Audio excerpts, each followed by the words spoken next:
आनंद सिंह ने गिरफ्तारी के बाद उगल दिया पूरा सच। दुलार चंद यादव के कांड पर खुलासा सुनकर पुलिस के भी उड़ गए होश, और अब जो सीबीआई करने वाली है वो सुनकर आप भी दंग रह जाएंगे। जैसा कि आप सभी जानते हैं, बिहार में इस वक्त सियासी हलचल तेज है। चुनाव की तारीखें करीब आ रही हैं और उसके साथ ही बिहार में अपराध की घटनाएं भी तेजी से बढ़ती जा रही हैं। लेकिन इस बार मामला किसी आम आदमी का नहीं है। इस बार दिन दहाड़े कांड किया गया है एक बाहुबली नेता का, एक ऐसे शख्स का जो अपने दम पर राजनीति में दबदबा रखता था, दुलार चंद यादव। अब तक इस कांड के पीछे जिस नाम की सबसे ज्यादा चर्चा हो रही थी वो नाम है मोकामा के बाहुबली नेता, छोटे सरकार कहे जाने वाले अनंत सिंह का। अनंत सिंह, जिन पर पहले से ही कई आपराधिक मामले दर्ज हैं, इसके बावजूद वो खुलेआम प्रचार करते हुए दिखाई दे रहे थे। वो मीडिया को इंटरव्यू दे रहे थे, रैलियों में शामिल हो रहे थे और मानो प्रशासन की नजरों में सब कुछ ठीक चल रहा हो। ऐसा लग रहा था कि सरकार और प्रशासन दोनों ही उनकी गतिविधियों को अनदेखा कर रहे हैं। लोगों को यही लगने लगा था कि आनंद सिंह से कोई गलती हुई ही नहीं और इसलिए उन्हें पूरी आजादी के साथ घूमने दिया जा रहा है। लेकिन हुआ वही जिसका डर न सिर्फ मोकामा बल्कि पूरे बिहार के लोगों को था। दिन दहाड़े सरेआम कांड कर दिया गया, वो भी एक ऐसे नेता का जो कभी लालू प्रसाद यादव के बेहद करीबी माने जाते थे और आरजेडी में अहम भूमिका निभा चुके थे। हाल के दिनों में उन्होंने जन सुराज अभियान को समर्थन दिया था और दोबारा राजनीति में सक्रिय हो रहे थे। शुरुआत में ऐसा लगा कि दुलार चंद यादव का मरने का कारण गोली लगना है, लेकिन जब पोस्टमार्टम रिपोर्ट सामने आई तो पूरा मामला पलट गया। रिपोर्ट में खुलासा हुआ कि गोली उनके पैर के टखने में लगी थी जो आर पार निकल गई थी। पैर में गोली लगने से किसी को मार देना संभव नहीं, लेकिन रिपोर्ट में सामने आया कि उन पर गाड़ी चढ़ाई गई थी जिसकी वजह से वो मरे। हॉस्पिटल पहुंचने से पहले जिंदा थे दुलार चंद यादव, लेकिन वहां पहुंचते ही खत्म हो गई उनकी सांसें। जी हां, बताया जा रहा है कि जब दुलार चंद यादव को अस्पताल ले जाया गया उस वक्त वो जिंदा थे, लेकिन हॉस्पिटल पहुंचने के कुछ ही देर बाद उनका देहांत हो गया। अब सवाल यह उठने लगा कि आखिर इस कांड के पीछे कौन है। लोगों की निगाहें एक ही नाम पर टिक गई, आनंद सिंह। दुलार चंद यादव के पोते ने तो साफ साफ कहा है कि मेरे दादा के कांड के पीछे सबसे बड़ा जिम्मेदार या तो आनंद सिंह है या फिर चुनाव आयोग। इतना ही नहीं, उन्होंने पटना के एसएसपी पर भी गंभीर आरोप लगाए हैं। उनका कहना है कि एसएसपी को सब कुछ पता था, कौन कौन बाहुबली इस बार चुनाव मैदान में है, कहां से क्या माहौल बन रहा है। लेकिन इसके बावजूद प्रशासन ने अपनी जिम्मेदारी ठीक से नहीं निभाई और इसी लापरवाही की वजह से मेरे दादा का कांड हुआ। पोते के इन बयानों के बाद माहौल और भी गर्मा गया। मीडिया में चर्चाएं तेज हो गईं कि आनंद सिंह कभी भी सरेंडर कर सकते हैं, क्योंकि यह बात तो सब जानते हैं। आनंद सिंह का पुराना रिकॉर्ड यही कहता है कि वो जब भी कानून के शिकंजे में फंसते हैं खुद जाकर आत्मसमर्पण कर देते हैं। लेकिन इस बार कहानी कुछ और ही निकली। लोगों की उम्मीदों के उलट आनंद सिंह ने सरेंडर नहीं किया, बल्कि पुलिस ने आधी रात को दबिश डालकर उन्हें गिरफ्तार कर लिया। फिलहाल आनंद सिंह को मोकामा से गिरफ्तार कर जेल भेज दिया गया है और उनकी कोर्ट में पेशी अभी बाकी है। लेकिन कहानी यहीं खत्म नहीं होती। गिरफ्तारी के कुछ घंटों बाद ही आनंद सिंह ने अपने फेसबुक अकाउंट पर एक पोस्ट डाल दी, जो डालते ही सोशल मीडिया पर वायरल हो गई। उस पोस्ट में उन्होंने लिखा, अब चुनाव मोकामा की जनता लड़ेगी। यानी एक बार फिर से आनंद सिंह ने अपना मास्टर स्ट्रोक चल दिया है। गिरफ्तारी के बाद भी उन्होंने खुद को पीड़ित और जनता का नेता बताने की कोशिश की है। आनंद सिंह का कहना है, मैं तो अब जेल के अंदर जा रहा हूं और अब चुनाव मोकामा की जनता लड़ेगी। यानी साफ तौर पर उनका इशारा था कि अब जनता ही उन्हें जिताएगी, जनता ही उनकी असली ताकत है। लेकिन सवाल यह उठता है कि क्या जनता इस बार उनका साथ देगी, क्योंकि अब जो माहौल बना है उसमें सबसे ज्यादा चर्चाएं इसी बात की हैं कि दुलार चंद यादव को मार देने का खामियाजा आनंद सिंह को भुगतना पड़ सकता है। अब आपको बता दें, दुलार चंद यादव कोई आम इंसान नहीं थे। वो भी अपने इलाके में काफी प्रभावशाली नेता थे। उनका भी दबदबा था और वो अनंत सिंह पर खुलकर बयान देने से कभी नहीं हिचकिचाते थे। कई बार उन्होंने कैमरे के सामने आनंद सिंह पर तीखी टिप्पणी की थी और यही वजह है कि अब लोगों का मानना है आनंद सिंह ने पुरानी रंजिश का बदला लेने के लिए ही दुलार चंद यादव को मार दिया। हालांकि दूसरी तरफ आनंद सिंह ने खुद पर लगे आरोपों से इनकार किया है। उन्होंने उल्टा आरोप लगाया है कि दुलार चंद यादव का कांड मैंने नहीं कराया, बल्कि इसके पीछे सूरज भान का हाथ है। लेकिन जनता और दुलार चंद यादव के परिवार के मन में अब भी यही बात बैठी है कि इस कांड के पीछे एक ही नाम है, आनंद सिंह। इसी वजह से पुलिस ने तेजी दिखाते हुए आनंद सिंह को गिरफ्तार किया, क्योंकि चुनाव नजदीक है और मोकामा का माहौल बेहद तनावपूर्ण हो चुका है। वहां की स्थिति इतनी खराब बताई जा रही है कि दिन दहाड़े कुछ भी हो सकता है। इसलिए पुलिस और प्रशासन दोनों हाई अलर्ट पर हैं। चप्पे चप्पे पर सुरक्षा बल तैनात कर दिए गए हैं। पूरा मोकामा इस वक्त जैसे रेड अलर्ट जोन में बदल गया है। प्रशासन लगातार हालात पर नजर बनाए हुए है ताकि कोई और अप्रिय घटना न हो।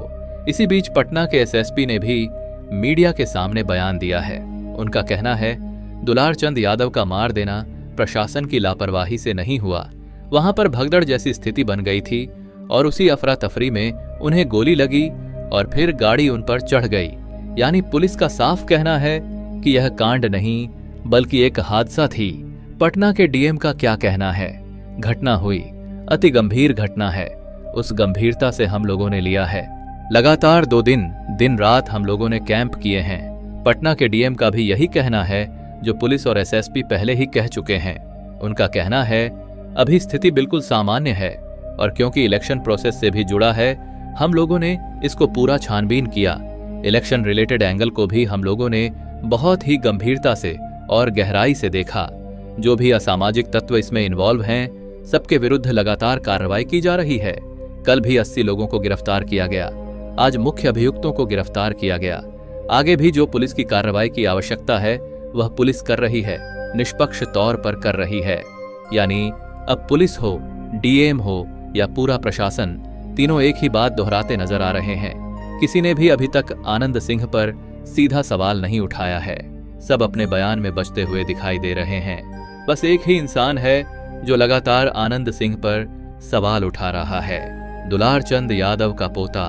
दुलार चंद यादव के पोते का साफ कहना है कि मैं चाहता हूं आनंद सिंह हमेशा के लिए जेल में ही रहे। अगर इस वक्त बिहार में चुनाव न होते तो आज मेरे दादा जिंदा होते। यह सब कुछ चुनाव के लिए किया गया एक सोचा समझा खेल है। मेरे दादा का कांड एक प्री प्लान साजिश के तहत किया गया है, ऐसा कहना है दुलार चंद यादव के पोते का। अब देखना यह होगा कि जब आनंद सिंह की कोर्ट में पेशी होगी तो वह क्या बयान देते हैं, क्योंकि यही बयान इस पूरे केस की दिशा बदल सकता है। और हाँ, यह भी हो सकता है कि सच में आनंद सिंह का इस कांड से कोई लेना देना न हो। कभी कभी असली खेल पर्दे के पीछे चलता है।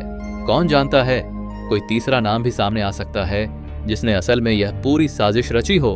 क्योंकि यह बिहार है भाई, यहाँ तो कुछ भी हो सकता है, कभी भी और किसी के साथ भी।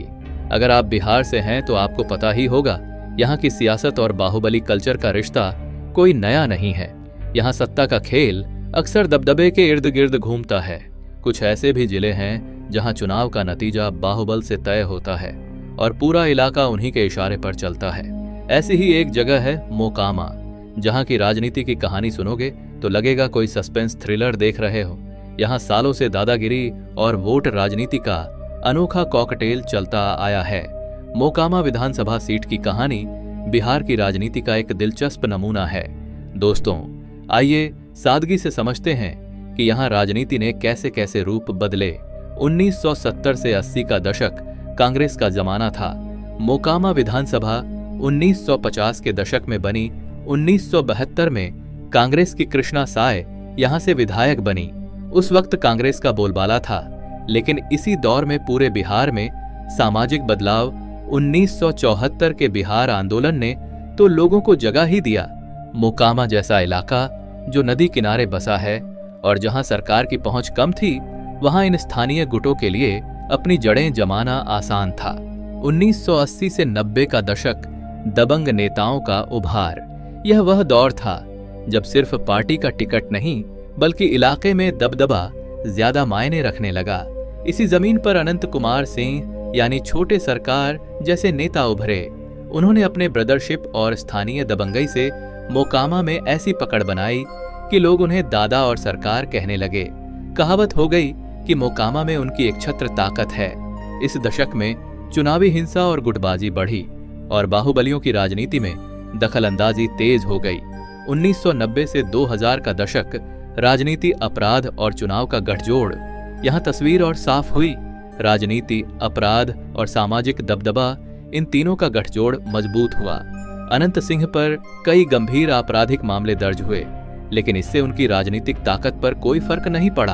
आखिरकार 2005 में वह मोकामा से विधायक बन ही गए और फिर 2010, 2015 में लगातार जीतते रहे। इस पूरे दौर में दल बदल, आरोप प्रत्यारोप और व्यक्ति केंद्रित राजनीति ने जोर पकड़ा। 2016 से 2022 मुश्किलें बढ़ीं और उपचुनाव का खेल। अनंत सिंह पर कांड, अपहरण जैसे मामले लंबे समय से चल रहे थे। आखिरकार 2022 में उन्हें एक मामले में दोषी ठहराया गया और उनकी विधायकी छिन गई, लेकिन तुरंत बाद हुए उपचुनाव में उनकी पत्नी नीलम देवी जीत गईं। इससे साफ हो गया कि दादा का साया अब भी यहां से पूरी तरह उठा नहीं है। हालांकि अब लोगों में जागरूकता बढ़ी है और बाहुबलियों के खिलाफ आवाज उठने लगी है। 2025 के चुनाव से पहले मोकामा एक बार फिर सुर्खियों में है। दुलार चंद यादव के कांड ने इलाके की राजनीति में फिर से हिंसा और जातीय तनाव की आशंका पैदा कर दी है। इस घटना ने दिखा दिया कि मोकामा की राजनीति अब भी हिंसा और दबदबे के इर्द गिर्द घूमती है, लेकिन अब पहले जैसा माहौल नहीं रहा। प्रशासन, चुनाव आयोग और मीडिया की नजर अब यहां ज्यादा है। आम जनता भी सवाल पूछने लगी है। सवाल यह है कि आगे क्या होगा? क्या मोकामा की राजनीति हमेशा की तरह बाहुबली और दबदबे के इर्द गिर्द ही घूमती रहेगी, या फिर यहाँ का वोटर विकास और सही लोकतंत्र की राह पकड़ेगा? यह तो आने वाला वक्त ही बताएगा। दोस्तों, आपका इस पर क्या कुछ कहना है? नीचे कमेंट में जरूर बताएं और अगर वीडियो को अभी तक लाइक नहीं किया है तो वीडियो को लाइक करके चैनल को सब्सक्राइब जरूर कीजिएगा। धन्यवाद।